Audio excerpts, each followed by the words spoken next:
I love true crime. I love a little bit of Sunny V2. And we got some unsolved cases that have now been solved with the great technology that we have in 2023 that allows you to solve more crimes bigger and better than ever. No one can solve, however, the mystery of why girls don't talk to crypto bros ever. Strange, very strange. Maybe one day we'll be able to figure that one out. There are 5 cases from BuzzFeed Unsolved which have now either been fully or significantly solved, and we're going to begin by looking at Forrest Fenn's treasure. I love a little bit of true crime. Full conclusion back in June 2020. The treacherous treasure, dude, that sounds awesome. The mystery 2 years prior in September 2018, during which they explained that world-renowned treasure collector Forrest Fenn had hidden an actual treasure chest somewhere in the Rocky Mountains, which contained over No shot, bro. He hid the One Piece. $1 million worth of valuable antiquities. In Forrest Fenn's memoir, he wrote a 24 You know what that means, chat? You know what that means, don't you? 9 hidden clues on how to find the treasure. It's the One While Piece. The concept seemed fairly simple, over 65,000 people had attempted to find the treasure to no avail. Ryan and Shane then explained that the treasure could be found in one of 4 specific US states. The treasure is located in either Montana, Wyoming, Colorado, or New Mexico. Oh, right. Only those 4 massive, huge states that each encompass more square foot area than the entirety of the United Kingdom, with a lower population than any other part of the country. Yeah, no, that should be pretty easy to find, actually. You just need to dig around a little bit. You'll find it in probably, I'd say like maybe a couple of days, max. Of the 4 states listed by Fenn, I tend to lean towards New Mexico or Wyoming. Wyoming, because a majority of Yellowstone National Park resides within that state. Wyoming, because there's literally nothing else in Wyoming. There's nothing. There's nobody in Wyoming. Yellowstone was a place where Fenn spent his formative years camping with his father. And although Wyoming seemed like the most likely location for the treasure, the boys eventually settled on looking in New Mexico, flying to the state with over a month's worth of research under their belt. Ryan and Shane looked at 3 different locations in New Mexico, put up with bad weather and rough terrain, and at one point even thought that they had found the treasure. That right there. Look, there's a box. What do you mean there's a box? Right here, look. Is that a box? It's a box of like used condoms or something. It's a box of like toilet roll. Someone just put it there as a joke. He's like, you found it. You found the treasure. Square rock. That is a very, very square rock. However, the trip ultimately ended with the boys Wait, it was a rock the entire time?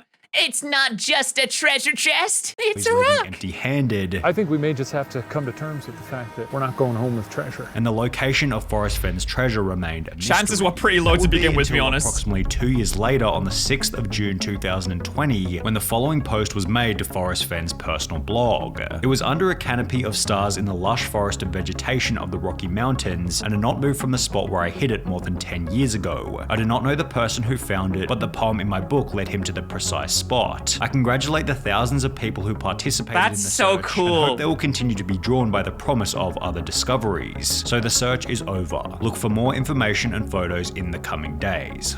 That is so cool. That is like a real life One Piece, except that there's no devil fruits, unfortunately, and no stretchy boingy boy that can made of rubber. But still, that's awesome, having a real life treasure chest. Some of the most fun memories I've had when I was a child was when we did Easter egg hunts. I don't know if you do that in other countries, but in the UK, when it comes time for Easter, we hide little eggs all over like the house, in the garden, and you let the kids loose, and you're like, there's 30 eggs out there, go and find them. And I think that kind of like looking for stuff is so fun. I love it. As promised, this photo showed up on the blog in the days that followed, before these 2 were also posted, confirming that the treasure had in fact been found. Wait, did he find the treasure and then give it back to the guy? Because like, I mean, I wouldn't do that, to be honest. Later, it was revealed that the treasure was found in Wyoming, which was one of the 2 states highlighted in the BuzzFeed Unsolved episode, although not the state that the boys went to. 6 months later, in December 2020, the person who had found the treasure finally revealed himself as 32-year-old medical student Jack Stoof,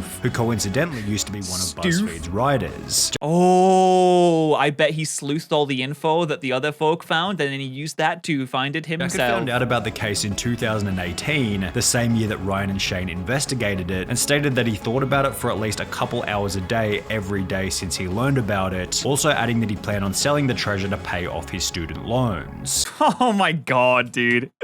That is one of the most like modern age, like millennial struggle type of thing you can do with it. You just found a treasure chest full of hidden items worth upwards of $1 million.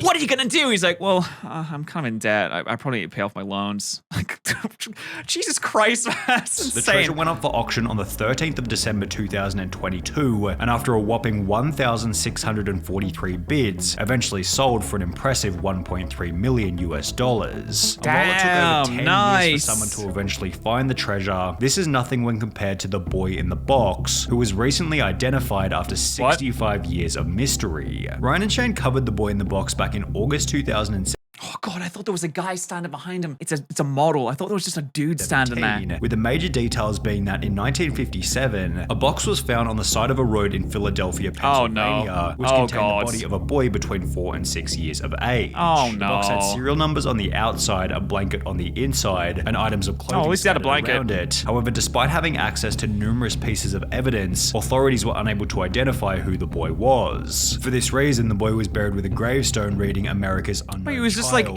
he was just dead in the sign box? on the street where the boy was found reading, "This unknown child became known as the boy in the box. He has never been identified. His case remains open. He is now called America's But they Unknown figured it out, Child." though. His body had been exhumed on How could two they figure separate out? occasions in 1998 and 2019, with the goal of running his DNA through genealogy databases. This is like when you have a side quest when you're at a really low level that you can't do, and then you come back at a higher level when you have better like equipment, and then you can actually boss The it. 1998 test was unsuccessful. However, by 2019, testing had become significantly more advanced, and while the victim's DNA was so degraded that it took 2.5 years of work to be able to extract enough data to perform the genealogy, on the 8th of December 2022, the boy in the box was figured it out? identified as Joseph Augustus Zarelli. When you have the DNA and you have missing children reports, how do you like tie the two together? How do you tie DNA to a missing child report? How could you know that it's that child? His DNA was uploaded to genetic databases, which led detectives to relatives on his mother's side.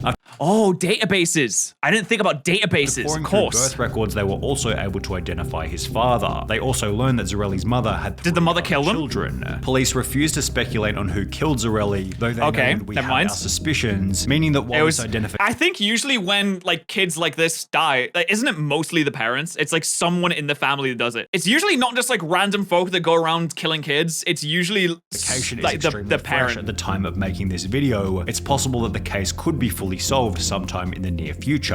However, if we're on the topic of fresh identifications, then we have to talk about the Lady of the Dunes, who after 48 years of mystery What a name, the Lady of the Dunes. was finally identified on the 31st of October 2022, just 38 days before the boy in the box. When Ryan and Damn, Shane they were looked into the speedrunning Lady of these the unsolved Dunes back cases. in March 2020, they explained that she was found deceased on a beach in Provincetown, Massachusetts, yet because she'd been lying there for such a long period of time, the Lady of the Dunes had become unidentifiable. Despite using bloodhounds, studying missing persons bulletins, scouring the registers of local lodgings, and looking into anyone who had a permit to bring their vehicle into the area, police turned up nothing. The Lady of the Dunes also had extremely recognizable dental work. However, despite this and numerous different police sketches, nobody knew who she was. Similar to the boy in the so box, strange. the Lady of the Dunes was exhumed for DNA on 3 separate occasions in 1980, 2000, and 2013. Dude, we're gonna get so many unsolved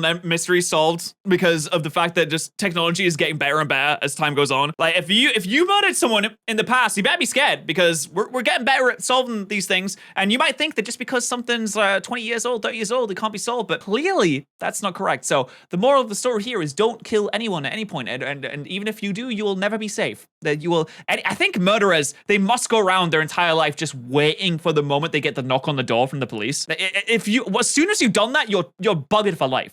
Because at any point it could be solved. At any point it can be found. Although none of these resulted in her identification, leading the boys to state this. For that to produce no kind of DNA evidence of like who this person is, it's kind of insane to me because 1974 is not that long ago. No. You would think that DNA would be fresh enough that you could figure. I still think that 1974 is like 30 years ago, but that's almost 1974 is almost 50 years ago now. We're in 2023. Time is moving way too fast. Person's identity. What Ryan and Shane didn't know at the time was that within 2.5 years, the Lady of the Dunes' unknown son would undertake a DNA test with Ancestry.com, providing genealogy databases with enough evidence for the Lady of the Dunes to be identified. On October 31st, the FBI announced it finally identified the woman as Ruth Marie Terry, a native of Tennessee who was 37 at the time of her death. At the time of her disappearance, Ruth Marie Terry had mentioned to family that she was traveling to Massachusetts with her husband Guy Moldalvin, who's now become the main suspect in the case. Despite being married at the time, Guy never officially reported the disappearance of his wife to the police and conveniently remarried. Okay, no, you did no. Straight into jail, man. This dude's probably like 95 years old at this point, but come on. Never actually reported the disappearance of his wife. You can't tell me that he didn't even at least have a hand in it. If your wife just goes missing, you're like, oh, well, I guess I'll just get another one. I know back in the 1970s, people were a little more loose about like I hate my wife.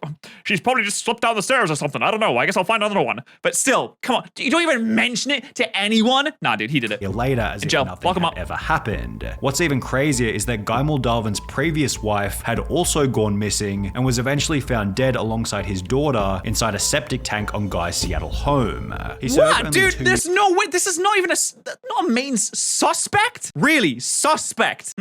He might have done it. Can't quite prove it yet. Come on, man. Let's be real. In prison before being released, which was followed by him marrying Ruth Marie Terry, who was then found in the dunes only 5 months later. Please tell me this guy did not marry again. Guy Moldalvin died in 2000. Oh, god damn it! He did it and he got away with it. God damn it. He lived until 78. However, if he is eventually he died in his home. Guilty, Ryan and Shane were correct in suggesting this. It would seem that this was done by somebody who wasn't, I guess, like an amateur. As well as this. The unidentified victim would have known her murderer. Yeah, we're incorrect. That is also the case most of the time. When someone gets murdered, a lot of the time, it's by someone that they know. So keep an eye out.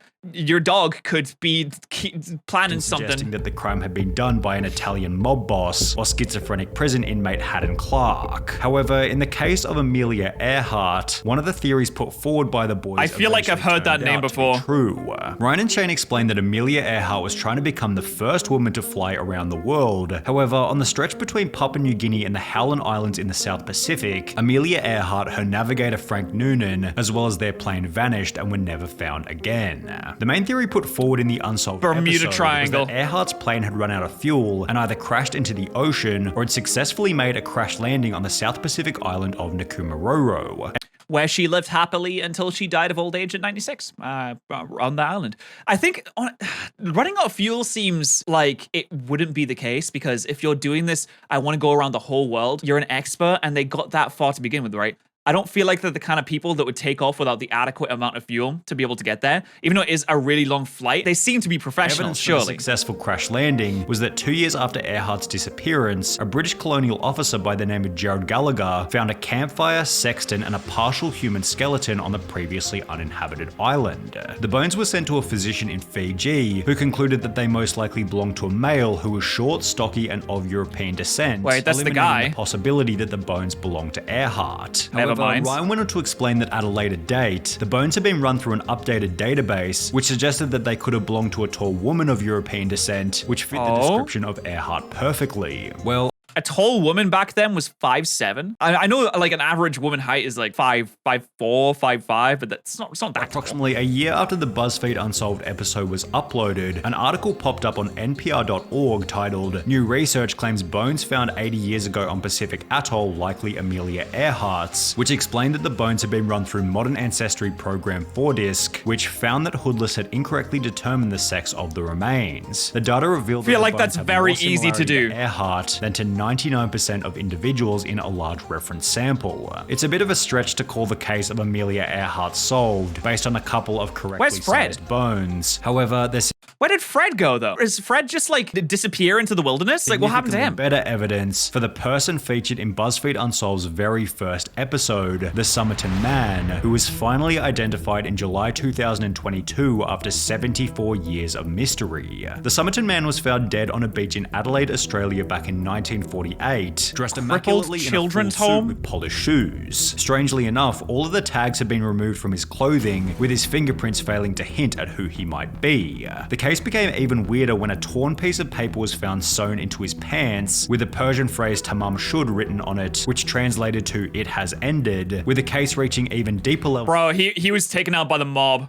Okay, maybe not the mob because it's not Italian, but like the Arabic mob or I don't know. When someone brought in the book from which the paper had been torn, explaining that he found the book in the back of his car, which was parked near Somerton Beach. When the boys revisited the case in season 6, maybe he they game talked ended himself. extensively about the University of Adelaide professor Derek Abbott, who was seemingly the most determined as well as the closest to figuring out who the Somerton man was. Well, it will be only 2 years and 3 months after. I thought he was playing solitaire.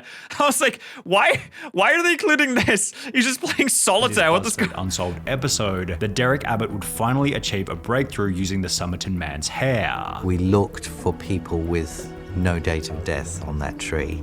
And there was one that stood out. By using the DNA of a distant cousin living in Melbourne, Derek Abbott was finally able to confirm that the Somerton man went by the name of Charles Webb. It was at this point that we knew that Charles Webb was the Somerton man, and we'd finally cracked it. It's not the Somerton man story now. This is the Charles Webb story. The theories Poor put forward in the Charles. BuzzFeed that sucks. Poor Charles. Wait, how did he die? Unsolved episodes, such as the Somerton man was a Russian spy or a ballet dancer, were disproven after Derek Abbott revealed that Charles Webb simply grew up working in a bakery while playing football on the weekends. However, the other tragic detail revealed in the episode of Australian Story was that prior to being found on the beach, the Somerton man was living an incredibly lonely life. He didn't have any friends. No. Not at all a happy person. Turns out that Charles loved to write poetry, and his favourite subject that he would write about was death. This story turns out that it's not some wild spy drama. It's really a sad, tragic domestic situation. Well, at least they found out who it was, and that mystery can be put to rest. But the mystery that has not been put to rest is why you're not subscribed to More Patterrz, and also Sonny V2. His link's in the description. My subscribe button is also down there. Please hit it. Thank you so much. I hope you enjoyed this video. Bye!